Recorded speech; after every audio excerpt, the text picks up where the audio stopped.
Assalamu alaikum, namaste, hotep, shalom alaikum, peace. This is Tracy Lene Muhammad, and I wanted a few minutes of your very valuable and very precious time. And I don't just say that just to have a tagline. I really believe your time is valuable and precious. I'm 51 years old now, and something just clicked in me on my 51st birthday. I don't know how much time I have left here. The natural progression of life is the older you get, the more close you are to transitioning to the next level. I don't know when that'll be, but I've decided to make every moment amazing. And that doesn't mean every moment will be perfect. And a lot of making that happen has to do with how I process things and situations and how I deal with what comes into my life and what I put back out into the world. I used to spend a lot of time demanding people treat me a certain way. But they were treating me really the way I was treating myself. And I wasn't looking at it like that. I was thinking, you're not going to do this to me. But I was doing that to me. I wasn't valuing my time. I wasn't following through on things that I said I wanted for myself. I was really good on making sure I showed up for other people the way they expected it. But I never showed up for myself that way or expected that in return. So a lot of times what I was doing was giving from an empty vessel. And if you've ever had a car to blow a gasket because you didn't have any oil in it, but you were running that car, I had that when I was in college. I was young and I didn't pay attention to putting oil in a used car, and eventually the oil was completely gone and it blew a gasket and that car was no more good. Now, that part of it was my fault. But part of it was he sold me a car that had a severe oil leak and he did not tell me, but he knew it. So you see, I didn't demand to be treated a certain way by giving a car that was going to work, but I didn't check myself so that I would have known. In life, I've done it a lot of times where I am the giver and giving more than I'm receiving, and there have been times when I've been receiving more than I give. Most of the times in those relationships, that's with my mom. I have to just be honest. With my mother, she was giving me much more than I was giving back. I was just receiving, taking from my mom, but I wasn't giving back. I would forget to call her when I told her I would, or I would tell her I was going to mail something and I wouldn't do it. But she would, if I asked my mother for something, she'd drop what she was doing and get it done. That's the only relationship in which I was taking and not giving back. In all of my other relationships, I was the giver. And what I realized is that very moment when my mother was very hurt, and I'm not going to go into detail, but I didn't do something that I said I was going to do, and it really hurt her. But it woke me up when she said, I don't know why I expect any different from you. Yeah, that woke me up. But what it made me realize is I'm giving to everybody, but the person who is giving to me, I'm not giving back to. So to reevaluate my relationships and recognize that she was the most important thing to make sure I showed up right. Now, it took a minute for my mother to trust that I was going to do that. So I would get frustrated because I would be doing exactly what I said I was going to do, but she would check behind me because of the past. That's where I want to come to. That's what I do with people in my life, my husband in particular. I say I forgive you, but I'm still checking behind you. I do forgive you, but I don't forget. And then Allison Muhammad taught me that when you truly forgive someone, you do forget. You don't forget the event, but you forget how it made you feel. Because until you can forget how something made you feel, you're still in it. When you can be neutral about it. And another thing that worked for me that may not work for you all is Dianetics. Taking that and running that, or tapping. Taking the specific points and tapping and making sure that I was releasing that stuck energy. For me, those things work. It's like this, religion. Some religions work for some people and some don't. And what we tend to do, at least myself, is think that the religion that we're in should work for the whole world. Now, I didn't think that when I was in Christianity or Islam. And I think part of what made me feel inauthentic in both is I thought people could be whatever they wanted to be. But what I really was feeling is that people should be spiritually free. Because once I took on that, then I wanted everybody to be that. You should be spiritually free. You don't need religion, but some people do need religion. And some people love religion, and they should. And so I had to recognize that I don't get to decide for anybody else what works for them, just like nobody can decide for me what works for me. When I'm freeing myself of that, when I learn to forgive, when I learn to say, okay, well, if I told my husband I forgave him for this, or if I told this person I forgave this, then I have to work on forgiving the feeling and letting it go. When I start to work on that, I see such difference in myself. And when I see difference in myself, I can then see difference in the world. So I wanted to just talk to you about the need to not only decide that you are living your true and authentic self, but give it to yourself first. Show up for yourself first.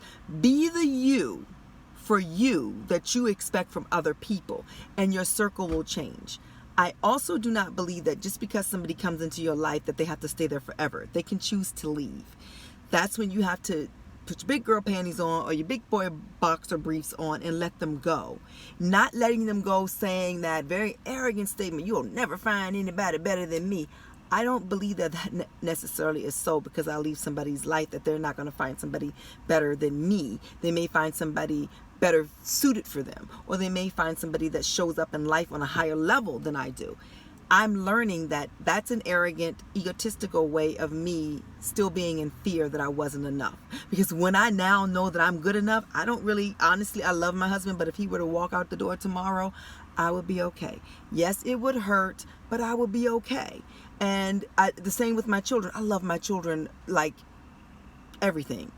And I pray that they never want to leave my life. But if they decide that they don't want me in their life, I can't fight that forever. I just have to, I know I've been a great mom, so whatever reason they're doing that would just have to be because they're just making a choice. But learning to show up for me, and I learned another thing I learned. I'm all over the place. But what I learned is that purple lipstick looks good on me. What I learned is I can love something and somebody else not love it, and that's okay. They don't have to love it, and we can still be close. We can still have a relationship. I can believe something and somebody, okay, so one of my really good friends, we were having this discussion today about, I said, because this is how I show up in life, I believe people do exactly what the fuck they want to do, period. She says, no, people don't have choices sometimes. I'm like, oh, people always have choices. So she gives a scenario about, we're talking about women giving blowjobs for money. And I said, because she wants to do that. She just wants to give blowjobs. And she says, no, she may be on drugs. That's okay. Well, that's a different thing. When we're talking about drugs, we're talking about, for me, I believe that when you're on drugs, that's not you. That's an aberrated version of yourself. So I don't even consider that you doing it when you're using the substance, because that's not you. But when I'm talking about people in their right minds that decide that they want to do something, like if you lose your job and then you go in the store and steal. Really, I believe in the book As a Man Thinketh. The thought was secretly in your mind to be a thief, and the circumstances presented itself so you could actualize your thief self. That's what I believe. She didn't believe that, but we were just, it was a beautiful discussion because we respect one another. So we were just going back and forth. Nope. And then finally I said, you know what? You are right. And so am I, because we're two different people and we're looking at it from different perspectives. And what I said to her is, but what I've got to start to do is stop thinking everybody looks at life the way I do. And not that I look at it so great, but they don't even look at it like I do. Maybe people think differently, and that's okay. And that's when the light came on. That's why I wasn't able to do any organized religion, because then I have to think a certain way and be a certain way, and that doesn't work for me. But I was doing the same thing with my so-called free religion of spirituality, telling people you should do that too. Well, maybe they don't want to do that. So as she and I talked about the woman that wants to give the blowjob because she lost her job, but she, it's like, well, I guess I'll sell my ass so I can, get some money to take care of my children. And I'm like, she can do something else. She just wanted to be a prostitute. And she said, no, that's not what she wants to do. That's what she's doing. And so we're both correct, because we're both looking at it. So for me, if I go out and give blowjobs, it would be just because I wanted to do it, because I could find other things to do. Somebody else may feel like, well, this is all I have to do. And it doesn't make them better than me or me better than them. I use that crude example because that's what we were talking about. But in anything. So when I recognize, the first thing I recognize is, Tracy, you're doing the exact same thing you don't want other people to do, which is tell you what to think. You're trying to tell her what to think. I don't get to tell anybody what to think. Now I catch myself a lot and I'll go, I don't get to tell you what to think. And then it's just a conversation. But I'm also learning that I could utilize that time better by growing myself, not judging anybody on any level, because I don't get to decide for anybody. There's 8 billion people on the planet, and I am not the Lord of all the worlds. I don't even know if I believe there is one Lord of all the worlds. I actually don't.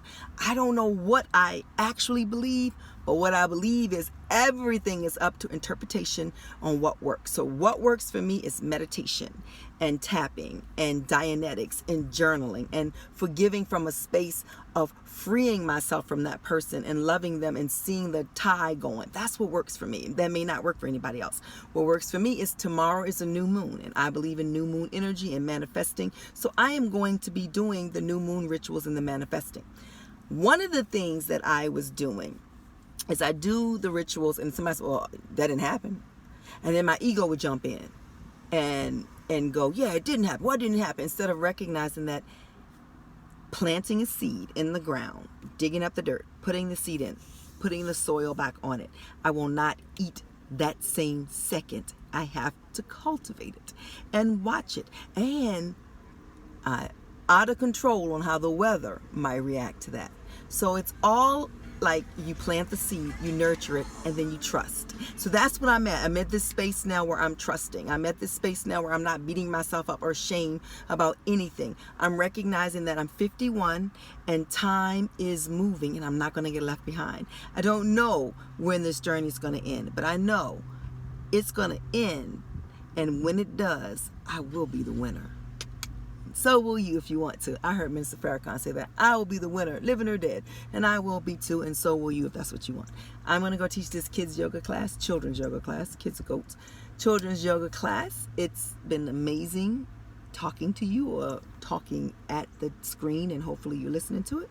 Have an amazing evening, and I leave you in Assalamu alaikum, Namaste, Hotep, Shalom alaikum, peace out to Brooklyn and everywhere else.